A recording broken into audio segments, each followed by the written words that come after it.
Hello everyone, welcome to GS forum. আজকের এই ভিডিওতে আমরা দেখব ডাব্লিউবিসিএস প্রিলিমস 2023-এর এক্সাম দেওয়ার পরে তোমাদের যে কাট অফ নিয়ে ইস্যু চলছে, সেই কাট অফ পেরোনো হোক বা না পেরোনো হোক, তারপরে তোমার প্ল্যান কি হবে, অর্থাৎ নেক্সট স্টাডি প্ল্যান কি হবে ডাব্লিউবিসিএস এর জন্য বা আদার্স যে কোনো এক্সামের জন্য।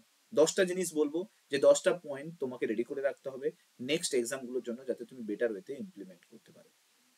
প্রথম জিনিস যেটা খুব ইম্পর্টেন্ট জিনিস, সেটা হচ্ছে কি নেক্সট প্ল্যানকে রেডি রাখো। অর্থাৎ নেক্সট প্ল্যান বলতে আমি এখানে বোঝাতে চাইছি যে ডাব্লিউবিসিএস এক্সাম তো চলে গেছে অলরেডি, এবার নেক্সট প্ল্যান কি, নেক্সট প্ল্যান তোমার সামনে কোন এক্সাম রয়েছে, এবং যদি তুমি ডাব্লিউবিসিএস কেই ফোকাস করছো, তাহলে ডাব্লিউবিসিএস এর জন্য তুমি কি প্ল্যান তৈরি করার চেষ্টা করছো, তোমার কোথায় ভুল হয়ে গেছে ওই এক্সামটা দিতে গিয়ে, যেখানে তুমি অলরেডি অনেক পড়াশোনা করার পরেও কোথাও একটা মনে হচ্ছে যে আরেকটু হয়তো এই জায়গাটাতে স্টাডি করে নিলে হয়তো সেই ব্যাপারটা রেডি হয়ে যেত। সো সেই নেক্সট প্ল্যানটা কিন্তু এবার রেডি করে রাখো, সময় নষ্ট না করে। সেকেন্ড যেটা মোস্ট ইম্পর্টেন্ট জিনিস, সেটা হচ্ছে নিজের উপর বিশ্বাস রাখো। তুমি চাইলে তুমি সব কিছুই করতে পারবে, আবার তুমি যদি না চাও তুমি কিছুই করতে পারবে না। তোরা এই নেগেটিভ এনভায়রনমেন্টে নিজের উপর বিশ্বাস রাখাটা কিন্তু খুব জরুরি। তো নিজের উপর বিশ্বাস রাখো এবং তুমি চাইলে তুমি করতে পারবে, সেই বিলিভটুকু নিয়ে এবার কিন্তু লেগে পড়ো।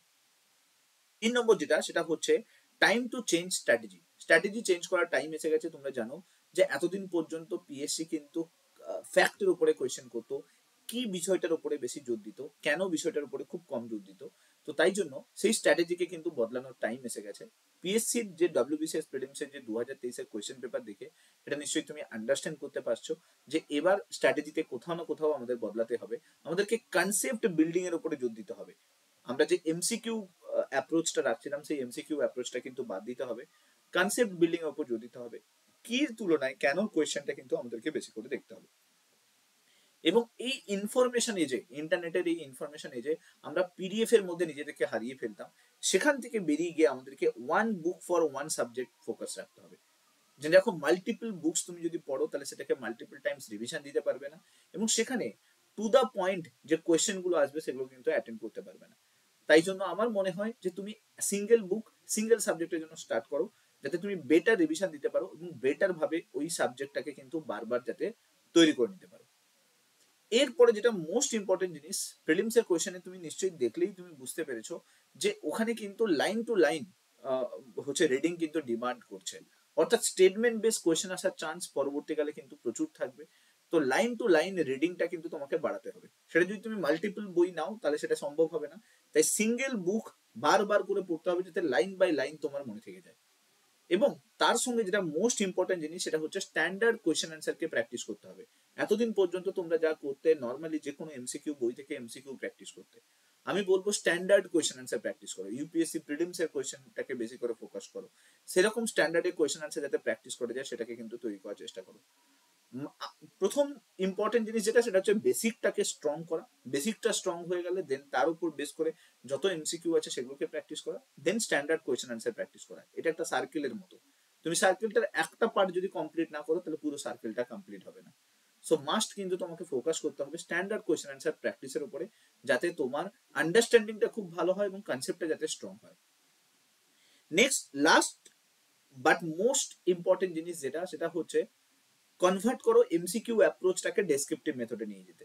নর্মালি কি হয়, আমরা যখন সাবজেক্টটাকে পড়ি তখন চ্যাপ্টারটা পড়ার পরে আমরা এটাই চেষ্টা করি যে তার এমসিকিউ কি কি এসছে সেগুলোকে দেখে নেওয়া। বাট এখানে একটু বদলাতে হবে, তোমাকে কিন্তু এমসিকিউর জায়গায় ডেসক্রিপটিভ মেথডে নিজেকে রেডি করতে হবে। আমি একটা এক্সাম্পল দিচ্ছি, যে লোকসভাতে মানি বিল পাস হয় এবং পাস করায় স্পিকার। না, মানি বিলের কত নম্বর আর্টিকেলে আছে, মানি বিল লোকসভাতেই আসে, কতদিনের মধ্যে পাস করাতে হয়, এগুলো ফ্যাকচুয়াল ডেটা তোমার মনে আছে।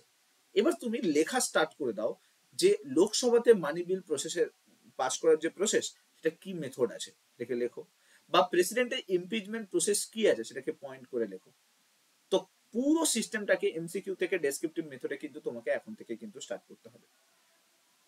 এরপরে যেটা মোস্ট ইম্পর্টেন্ট জিনিস, সেটা হচ্ছে উইক এরিয়াতে ফোকাস করা। নাও এটা অনেকেরই প্রবলেম, যে যেখানে উইক রয়েছে সেটাকে দেখে না।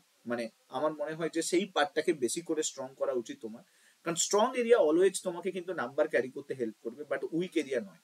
তো আমার মনে হয় এখন থেকে তোমরা যেটা চেষ্টা করো সেটা হচ্ছে উইক এরিয়া যেটা রয়েছে তুমি সেটা আইডেন্টিফাই করতে পারছো। কারোর সায়েন্স আছে, কারোর ম্যাথ আছে, কারোর জিএস আছে, কারোর ইংলিশ আছে। যে এরিয়াটা উইক আছে সেটাকে ডেভেলপ করতে স্টার্ট করো, কারণ আদারওয়াইজ তুমি কিন্তু উইক জোনটাতে কিন্তু সারা জীবন থেকে যাবে। লাস্ট বাট মোস্ট ইম্পর্টেন্ট জিনিস সেটা হচ্ছে ডেডিকেশন তৈরি করা, ডেডিকেশন নিয়ে আসা। দেখো, আজকের প্রিলিমসের রেজাল্ট যাই হোক না কেন, কাট অফ তোমার পক্ষে যাক বা বিপক্ষে যাক, যাই যাক না কেন, তুমি এটা নিশ্চয়ই বুঝতে পারছো নেক্সট ইয়ারেও কিন্তু সেম নাম্বার অফ স্টুডেন্টকে তোমাকে কিন্তু তাদের সঙ্গে কম্পিটিশনে নামতে হবে।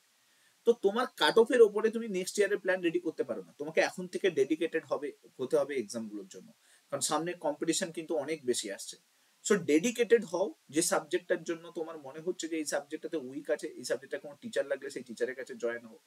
যদি কোনো মনে হচ্ছে যে এই সাবজেক্টটার কোথাও আন্ডারস্ট্যান্ডিং এর প্রবলেম হচ্ছে, তাহলে আন্ডারস্ট্যান্ড করার জন্য ইউটিউবে অনেক ভিডিও পড়ে আছে, সেগুলোকে দেখো। বাট ডেডিকেটেড হতে হবে, আনলিমিটেড জিনিসগুলোকে দেখা যাবে না।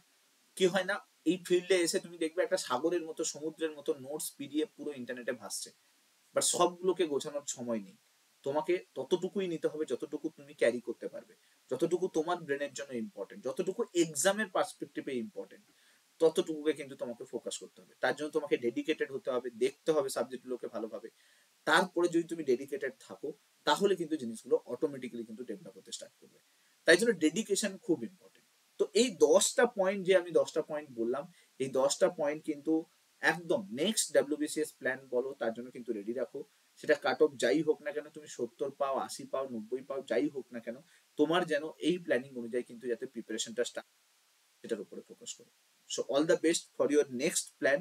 Thank you so much. ভিডিওটা ভালো লাগলে লাইক করে দাও, শেয়ার করে দাও সমস্ত বন্ধু বান্ধবদের সঙ্গে, আর এরকম ভিডিও দেখার জন্য চ্যানেলটাকে সাবস্ক্রাইব করতে কিন্তু ভুলবে না। Thank you. নেক্সট ক্লাসে দেখা হচ্ছে। Till then, bye by.